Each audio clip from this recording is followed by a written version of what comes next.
அனைவருக்கும் வணக்கம். சவுத் ஆஃப்ரிக்காவுல ஹார்ஷான கிளைமேட்ல சிங்கம் எப்படி சர்வைவ் ஆகுது? பெண் சிங்கங்கள் பத்தி நமக்கு தெரியாத நெறைய இன்ட்ரஸ்டிங்கான விஷயங்கள தான் இந்த வீடியோல பார்க்க போறோம். இந்த வீடியோ சவுத் ஆஃப்ரிக்காவுல இருக்கிற கலகாடி டிரான்ஸ்ஃபரன்டியர் பார்க்ல எடுத்தது.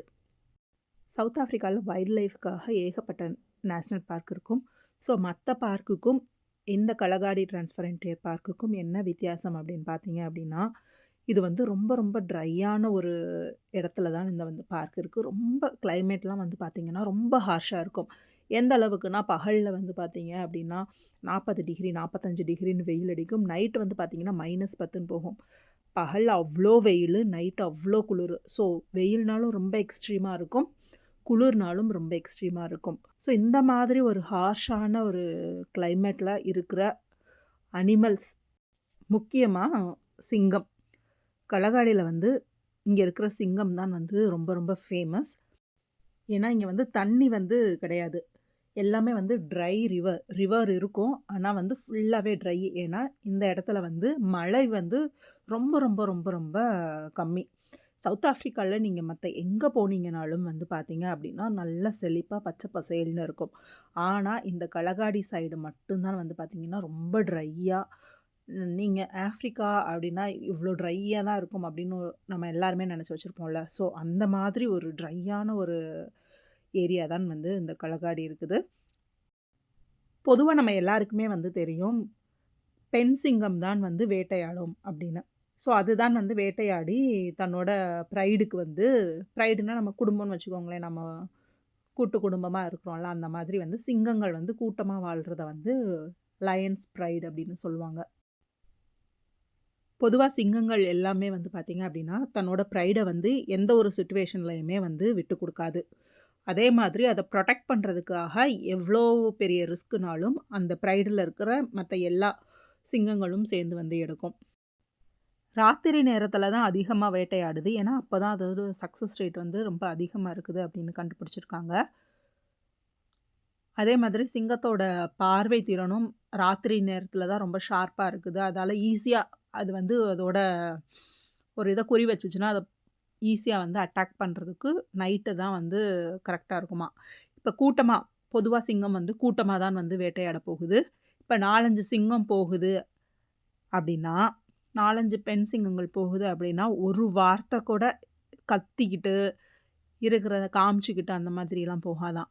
அது இருக்கிறதே அந்த எத அட்டாக் பண்ண போகுதோ, அதுக்கு வந்து ஐடியாவே இல்லாத அளவுக்கு போகுமாம். ஈவன் வந்து அது வேட்டைக்கு போகும்போது, மணல வந்து இப்டி அது நடந்து போறப்பயே மணல வந்து இப்டி தூத்திக்கிட்டே போகுமாம். எதுக்காக அப்டின்னா, அந்த சிங்கத்தோட ஸ்மெல் வந்து மத்த அனிமல்ஸ்க்கு வந்து தெரிஞ்சிறக்கூடாது அப்டின்றதுக்காக, அது மேல வந்து மண்ண இது பண்ணிட்டு போகும். அப்டின்னு வந்து படிச்சேன். அதே மாதிரி அதோட அமைதி இப்போ அது எப்படி கம்யூனிகேட் பண்ணும் சிங்கம் அப்படின்னு பார்த்தீங்கன்னா, ஒரு சிங்கம் இன்னொரு சிங்கத்தோட கண்ண பார்க்குறது, இல்லன்னா வால நிமித்துறது, தலைய இப்படி இது பண்றது, அந்த மாதிரி சின்ன சின்ன ஆக்ஷன்ஸ் மூலமா தான் வந்து அந்த குரூப்க்குள்ள அது வந்து கோஆர்டினேட் பண்ணி வேட்டைக்கு வந்து தயாராக இருக்குமாம்.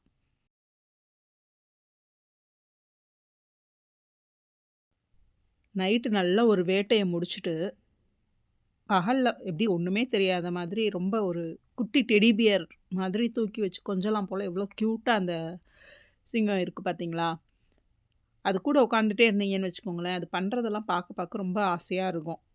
டிஃப்ரெண்ட்டா இருக்கும். ஆனா தூங்குச்சுன்னு வச்சுக்கோங்க, தூங்கும் தூங்கும் தூங்கிக்கிட்டே இருக்கும். இப்ப நீங்க 1 மணி நேரம் ஒரு தூங்குற சிங்கத்த பார்க்குறீங்க அப்படின்னா, அதுல வந்து ஒரு 2 செகண்ட் இல்ல ஒரு 1 செகண்டுன்னு வச்சுக்கோங்களேன். 1 செகண்ட் தான் அது வந்து அப்படி எந்திக்கும். எந்திச்சு, "ஐய்யய்யோ! போச்சு என்ன பண்ண போதோ?" அப்படின்ட்டு நம்ம பதர்ற நேரத்துல என்ன பண்ணும் தெரியுமா? டக்குன்னு அடுத்த பக்கமா திரும்பி படுத்து தூங்க ஆரம்பிச்சுரும்.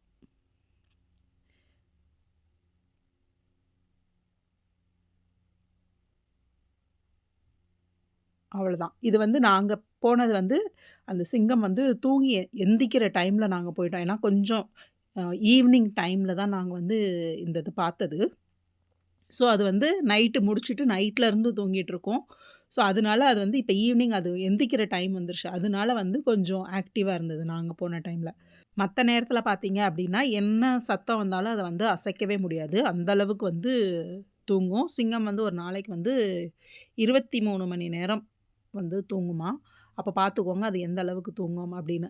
அது நமக்கு பார்க்குறதுக்கு வந்து தூங்கும். ஏன்னா, அது ஒரு வேட்டைக்கு போகுது அப்படின்னா வந்து அதுக்கு அவ்ளோ எனர்ஜி வந்து தேவைப்படுது. நீங்க சிங்கத்தோட ஹண்டிங் வீடியோஸ்லாம் இருந்துச்சுன்னா, YouTubeல நெறைய இருக்கும். அதெல்லாம் எடுத்து பார்த்தீங்கன்னா தெரியும். எவ்ளோ ஃபோர்ஸ், எவ்ளோ ஒரு அது இது பண்ணும். அதே மாதிரி மத்த டைம்ல வந்து பார்த்தீங்க அப்படின்னா, பெண் சிங்கங்கள் வந்து தன்னோட குட்டிகளுக்கும் வந்து எப்படி காட்டுல வந்து சர்வைவ் பண்ணணும் அப்படின்னு வந்து சொல்லிக் குடுக்குமாம். அதாச்சு நம்ம எப்படி குழந்தைங்களுக்கு கைய பிடிச்சு தூக்கி நடக்கிறதுக்கு, ந தீனா சுற்றும் அப்படின்னு நம்ம சொல்லிக் குடுப்போமோ, அதே மாதிரி தன்னோட குட்டிகளுக்கு வந்து பெண் சிங்கங்கள் தான் வந்து அந்த மாதிரி சொல்லுமாம். அது மாரி வேட்டைக்கு இப்ப ஒரு 4 சிங்கம் சேர்ந்து போகுது அப்படின்னா, அந்த ஒரு ப்ரைட்ல வந்து 5, 6 சிங்கங்கள் இருக்குறாங்க அப்படின்னா, ஒரு 4 சிங்கம் மட்டும் போயி வேட்டையாட போகுமாம். மீதி 2 இத வந்து குட்டிகள வந்து பாதுகாக்கிறதுக்காக அங்கேயே விட்டுட்டு போகுமாம். ஸோ தன்னோட குழந்தைய வந்து இன்னொரு மத்த சிங்கத்துக்கிட்ட விட்டுட்டு போகுதுன்னா, அதுக்கு வந்து எவ்ளோ நம்பிக்கை அதோட ப்ரைடு மேல இருக்குன்னு பார்த்துக்கோங்க. ஸோ அந்த மாதிரி வந்து அந்த அளவுக்கு வந்து சிங்கம் வந்து அதோட ப்ரைடுக்கு வந்து முக்கியத்துவம் குடுக்கும். அதே மாதிரி குரூப்பா தான் வந்து வேட்டையாடும். குரூப்பா மட்டும் தான் வேட்டையாடுமா அப்படின்னு கேட்டா கிடையாது. தனக்கு தேவைன்னு வரும்போது தனியா போயி ஒரு சிங்கத்தால வேட்டையாடி, அதோட குட்டிகளுக்கோ, இல்ல அதோட ப்ரைடுக்கோ வந்து ஃபுட்ட வந்து கொண்டு வந்து குடுக்க முடியும். எப்படி அது வந்து குழந்தைக்கு வந்து ட்ரெய்னிங் குடுக்கும் அப்படின்னா, ஒரு மாக் டெஸ்ட்லாம் நம்ம எப்படி எழுதுவோம்? அதே மாதிரி அத வந்து தொரத்துறது, அது கடிக்கிறது, அது எப்படி அத புரொடெக்ட் பண்ணுது அப்படின்ட்டு அத வந்து அனலைஸ் பண்ணி பார்க்குமாம். அதே மாதிரி இந்த கலகாடி நேஷனல் பார்க்ல சூப்பர் மாம் அப்படின்னு வந்து ஒரு லயனஸ் இருக்குதாம். தன்னோட குட்டிகள வந்து தனியா எந்த ப்ரைடோடையும் சேராம, மேல் சிங்கத்தோ ஆண் சிங்கத்தோட துணையும் இல்லாம, தனியா இந்த கலகாடி காட்டுல வந்து ஒரு சிங்கம் வந்து வளர்த்துட்டு இருக்கு போல அதோட குட்டிகள. ஸோ அத பத்தி நெறைய டாக்குமெண்ட்ரீஸ் கூட இருக்குது. சூப்பர் மாம் ஆஃப் கலகாடி அப்படின்னு வேணா போட்டு சர்ச் பண்ணி பாருங்க. ஸோ வரும்.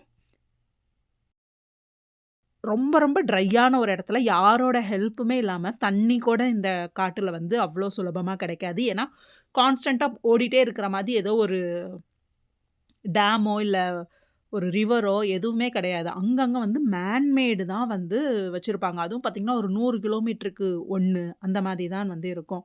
ஸோ, இது ஏதாவது வழி மாறி ஏதாவது போச்சு அப்டின்னா வந்து, தண்ணீலருந்து, சாப்பாடுலருந்து எல்லாமே ரொம்ப கஷ்டம். தன்னையும் பார்த்துக்கணும், தன்னோட குட்டிகளையும் பார்த்துக்கணும் அப்டின்னா வந்து, இந்த மாதிரி ஒரு ஹார்ஷான ஒரு இடத்துல அப்டி பார்த்துக்கணும் அப்டின்னா, அது எவ்ளோ வந்து ஸ்ட்ரகுல் ஆயிருக்கும். அதே மாதிரி பொதுவாவே வந்து பெண் சிங்கங்கள் வந்து ஆண் சிங்கங்கள வந்து டிபெண்ட் பண்ணி தான் இருக்கும். ஆனா, அது எதுவுமே இல்லாம தனியா வந்து இருக்கிறனால தான் வந்து அத சூப்பர் மாம் அப்படின்னு வந்து சூப்பர் மாம் ஆஃப் கலகாடி அப்படின்னு சொல்றாங்க. ஸோ ரொம்ப சுவாரஸ்யமா இருந்தது. இப்ப அதோட குட்டிகள்லாம் இருக்குல்ல, அதுல வந்து பெண் சிங்கம் இருந்தது அப்படின்னா, அது வந்து கடைசி வரைக்கும் எந்த இடத்துல பிறந்ததோ, அது கூடவே தான் இருக்குமாம். இப்ப அது பிறக்கிறப்போ ஒரு குரூப்ல இருக்குது அப்படின்னா, அது பெண் சிங்கமா பிறந்து இருந்தது அப்படின்னா, அது வந்து தன்னோட கடைசி வரைக்கும் அந்த குரூப்லயே தான் இருக்குமாம். அதனால தான் வந்து பார்த்தீங்க அப்படின்னா, ஒரு ப்ரைடு அப்படின்னா, அதில இருக்கிற அந்த லயோனஸோட பாண்ட் வந்து ரொம்ப எக்ஸ்ட்ராஆர்டினரியா இருக்கும் அப்படின்னு வந்து கண்டுபிடிச்சிருக்காங்க. ஆ ஆண் சிங்கம் அந்த கூட்டத்தில வந்து ஒரு ஆண் சிங்கம் இருக்குது அப்படின்னா, ஆண் சிங்கம் வந்து கொஞ்சம் ஒரு குறிப்பிட்ட ஏஜ் வரைக்கும் தான் வந்து அதோட கூட்டத்தோட இருக்கும். அதுக்கப்புறமா போய் அது தனக்காக ஒரு கூட்டத்த வந்து உருவாக்கிரும். இல்ல வேற ஒரு கூட்டத்தோட வந்து போயி வாங்கிரும். நம்ம லயன் கிங் படம் பார்த்தோம் அப்படின்னா வந்து தெரியும். அதில இந்த மாதிரி தான் வந்து அதோட கான்செப்ட் வந்து போகும். ஸோ அதே மாதிரி தான் வந்து அ ரியல் அந்த ஃபாரஸ்ட்லயும் அந்த மாதிரி தான் வந்து நடக்குது. லயன் வந்து இன்னொரு இதோட கம்யூனிகேட் பண்ணுறதுக்கு முக்கியமா யூஸ் பண்ணுறது வந்து பார்த்திங்கன்னா, அதோட வாலு. ஸோ நம்ம லயன் பக்கத்தில இருக்கோம் அப்படின்னா, நம்மளும் வந்து அத பார்த்து அலர்ட் ஆகிக்கணும். அது வால் அப்படி நேரா தூக்கி ஆட்டுச்சு அப்படின்னா வந்து டேஞ்சர் நமக்கும் சேர்த்து தான். ஸோ நிச்சயமா இந்த வீடியோ வந்து உங்களுக்கு பிடிச்சிருக்கும்னு நினைக்கிறேன். நெறைய வந்து இன்ட்ரஸ்டிங்கான, ஃபன்னான விஷயங்கள் தெரிஞ்சிருக்கும் அப்படின்னு நம்புறேன். இந்த வீடியோ உங்களுக்கு பிடிச்சிருந்தது அப்படின்னா, மறக்காம ஜங்கிள் ட்ரீம் தமிழ் யூடியூப் பக்கத்த வந்து சப்ஸ்கிரைப் பண்ணுங்க. சவுத் ஆஃப்ரிக்காவுல இருந்து எந்த மாதிரியான வீடியோக்கள் நம்ம சேனல்ல எதிர்பார்க்குறீங்க? இல்ல எந்த மாதிரி அனிமல்ஸ் வீடியோ எதிர்பார்க்குறீங்க? அப்படின்றதையும் வந்து மறக்காம கமெண்ட் பண்ணுங்க. நன்றி, வணக்கம்.